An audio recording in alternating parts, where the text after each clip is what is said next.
హరి ఓం. మరణము తప్పనిసరి అయినప్పుడు సైతము ఆత్మతత్వమును ఎరుంగక భయగ్రస్తుడై మృతి చెందువాని కంటే ఆత్మ జనన మరణ రహితమని ఎరిగి నిర్భయుడై మరణించిన వాడే శ్రేష్ఠుడు కదా. మరణం తప్పదు, ఎవ్వరికైనా తప్పదు. పైగా మీద పడుతుంది మరణం.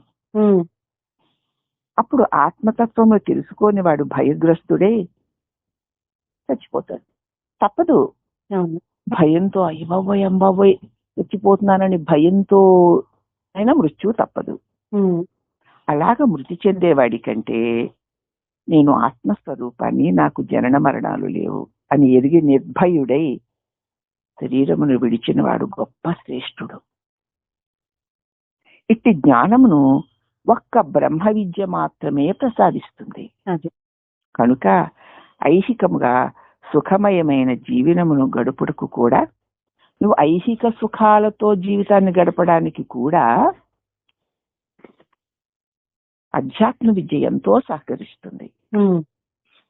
ఈ జ్ఞానాన్ని బ్రహ్మ విద్య ప్రసాదిస్తుంది. పైగా ఐహికంగా సుఖమయమైన జీవితం గడపడానికి కూడా అధ్యాత్మ విద్య నీకెంతో సహకరిస్తుంది అని ఆధునికులు కూడా అంగీకరించక తప్పదు. ఎలా అత్తయ్య? అదే చెప్తున్నారు. బ్రహ్మనిష్ఠుడు తనకు తగని ప్రాపంచిక సుఖములనన్నింటినీ విడువవలను కూడా విధింపబడింది.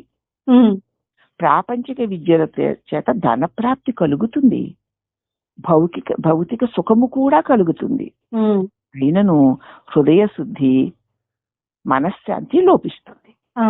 అదే మరి అట్టివాడు కూడా ఎంత ధనాన్ని సంపాదించినా, ఎంత భౌతిక సౌఖ్యాలు పొందినా కూడా హృదయంలో మనశ్శాంతి ఉండదు. ఇంకొకదానికి భయం, భ్రాంతి కలుగుతూ ఉంటాయి. అదే మరి అందుకనే ఆధునికుడు కూడా ఆత్మ విద్య నేర్చుకోవాల్సిన అవసరం ఉంది. వృద్ధాప్యంలో ఈ దుస్థితి చక్కగా అర్థమవుతుంది. వృద్ధాప్యం వచ్చాక అర్థమవుతుంది. కోట్ల ధనాలు ఉంటాయి, ఐశ్వర్యాలు ఉంటాయి, పట్టు పరుపులు ఉంటాయి, సేవకులు ఉంటారు, కానీ మనసుకి శాంతి ఉండదు. మరి ఈ ధన కనక వస్తు వాహనాదులన్నీ సుఖశాంతులనిచ్చేవే అయితే మరి మనసుకి ఎందుకు శాంతి లేదు అని ఆలోచిస్తే వీట్ల కోసం తాపత్రయపడేటువంటి ఆధునికులు కూడా నిజస్వరూపమైన ఆత్మ విద్యను నేర్చుకు తీరాలి అంతే. కాబట్టి ఆ తర్వాత వలలో చిక్కిన చేపలాగా సంసారం నుంచి తప్పించుకోలేక దుఃఖముతో కాలము గడపవలసి వస్తుంది అని తెలుసుకోవాలి. ఆత్మజ్ఞానానికి ఈడగు సౌఖ్యము త్రిలోకాల్లో మరెక్కడా లేదు. గౌతమ బుద్ధుని చరిత్ర చదివిన వారికి ఈ విషయం చక్కగా అర్థమవుతుంది. అందుకే జ్ఞానుల, మహాత్ముల, యోగుల జీవిత చరిత్రని, వాళ్ళ జీవన విధానాన్ని తెలుసుకోవాలి. తెలుసుకోవాలంటే సత్సంగం చెందాలి, అంతే. సద్గ్రంథ పఠనం చెయ్యాలి. చేసినప్పుడు తెలుస్తుంది జీవితం అంటే ఏంటో, దాని విలువ అంటే ఏమిటో.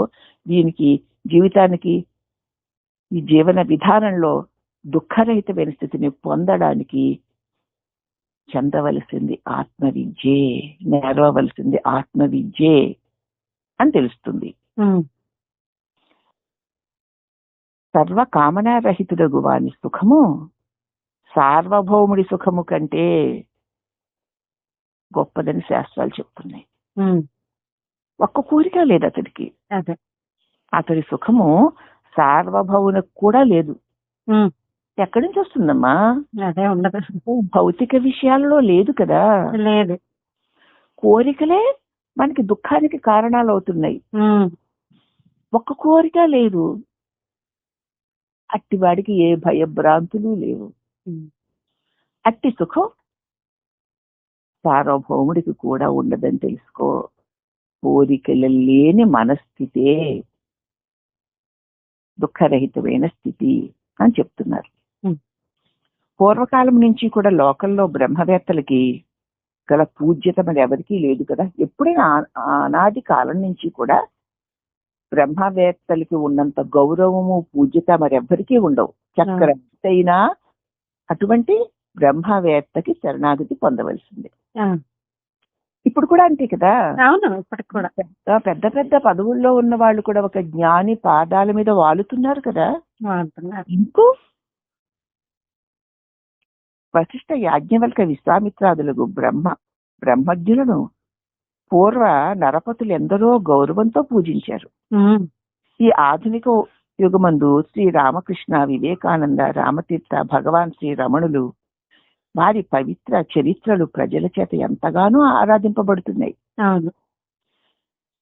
మరి రాజు సర్వమానవులలో శ్రేష్ఠుడైనట్లు బ్రహ్మ విద్య సమస్త విద్యల్లోనూ శ్రేష్టమైనది అయి ఉన్నది. ఉమ్, కనుకనే ఆ దివ్యత్వమును, ఆ బ్రహ్మ విద్య పొందిన వారిని సమస్త రాజులు, చక్రవర్తులు కూడా వారికి శరణాగతి చెంది ఉంటారు.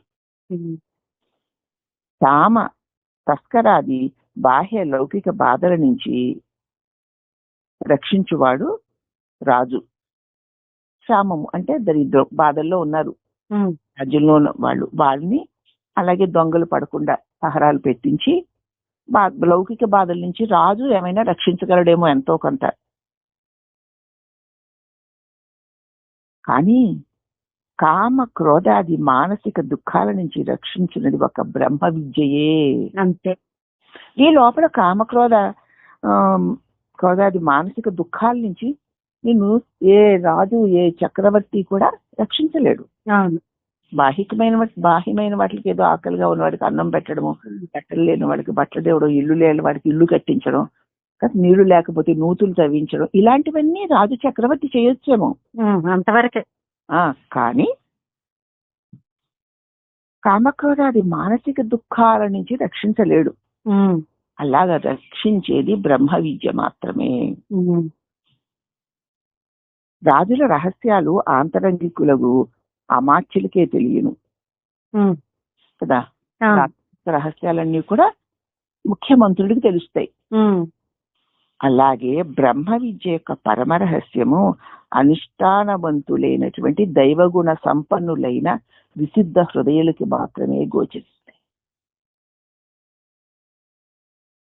బ్రహ్మ విద్య యొక్క పరమ రహస్యాలు, పరమ సత్యం ఆ బ్రహ్మ విద్యను అనుష్ఠానము చేసి దైవగుణ సంపన్నులైన విశుద్ధ హృదయము గలవారికే గోచరిస్తుంది. కేవలము శాస్త్రజన్య జ్ఞానము చేత అది గోచరిస్తుంది అనుకోకండి. శాస్త్రాలు చదవడం వల్ల చదివేస్తాము, గుర్తికి రాదు. నిరంతరము బ్రహ్మముతో అనుసంధానమైన ఆ మనసులో నుంచి బ్రహ్మ స్వరూపానికి సంబంధించిన జ్ఞానం అదే పొంగి వస్తుంది. ఆత్మశుద్ధి కలిగి ఉండు అనాత్మ భావాలు విడిచిపెడితే ఆత్మ సన్యాసం అవుతుంది కానీ ఇంకేమీ కాదు. ఆత్మశుద్ధిగా కలిగి ఉండండి.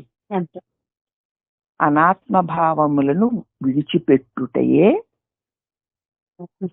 ఆత్మ సన్యాసము, అంతకంటే ఏమీ కాదు. అట్టి ఉత్తమ స్థితి వల్ల మాత్రమే జీవుడు ముక్తుడు కాగలుగుతాడు. ఫలాపేక్షను విడిచిపెట్టి నిష్కామ కర్మ యోగమును అనుష్ఠించుటే సన్యాసం అంటే. తన చేత చేయించబడే పనులన్నీ కూడా పరమాత్మ చేతనే జరుగుతున్నాయి అన్న భావముతో చేసినటువంటి పనులే నిష్కామ కర్మం అవుతుంది. అట్లా నిష్కామ కర్మ చేయువాడే సన్యాసి. అవతల నుంచి ఏమీ కోరడు. ఈ శరీరం చేత ఈ సమయానికి ఈ పనిని పరమాత్మ చేయిస్తున్నాడు అని చేస్తే అదే కర్మ సన్యాసం. దానివల్ల బంధం ఉండదు, అలాగే ప్రారంభం తీరిపోతుంది. సన్యాసమును కోరేవారు స్త్రీలైనా పురుషులైనా సరే భగవద్గీత, కఠోపనిషత్తు, పాతంజలి యోగ సూత్రాలు ఈ 3 తప్పకుండా చక్కగా కంఠస్థం చేసుకోవాలి. ఇంత మాత్రమైన విద్య లేకపోతే సన్యాసానికి శోభ ఉండదు. వారు తమ సన్యాసంలోని పవిత్రతని, సన్యాసం అంటే ఏమిటో తాము అనుభవించిన దాన్ని ఈ గ్రంథాలని చక్కగా కంఠస్థం చేసుకోవడం చేత వాటికి గొప్ప వాటిని వారు తిరిగి తమ అనుభవాల్ని చెప్పడం చేత ఆ గ్రంథాలకి ఆ సన్యాసత్వానికి శోభ కలుగుతుంది. దేహబుద్ధితో చూసినా పురుషుల కంటే స్త్రీలకే జ్ఞానం ముఖ్యంగా ఉండాలి. దేహబుద్ధితో చూసినా పురుషుల కంటే స్త్రీలకే జ్ఞానము ముఖ్యంగా ఎక్కువగా ఉండాలి. ఎందుకంటే మనమందరము బుద్ధి వచ్చే వరకు తల్లి యొద్దన ఉండుట చేత తల్లి గుణాలే బిడ్డలకి తప్పకుండా కలుగుతాయి కదా. తల్లి భక్తురాలైతే చిన్నతనం నుండి బిడ్డకి జీవకారుణ్యాన్ని గురించి, దైవ భక్తిని గురించి, పుణ్యకార్యాల గురించి, సాత్విక ఆహారాన్ని గురించి, భగవంతుని కీర్తన మొదలగునవన్నీ సుకరంగా తేలికగా నేర్పిస్తుంది బిడ్డకి. దానివల్ల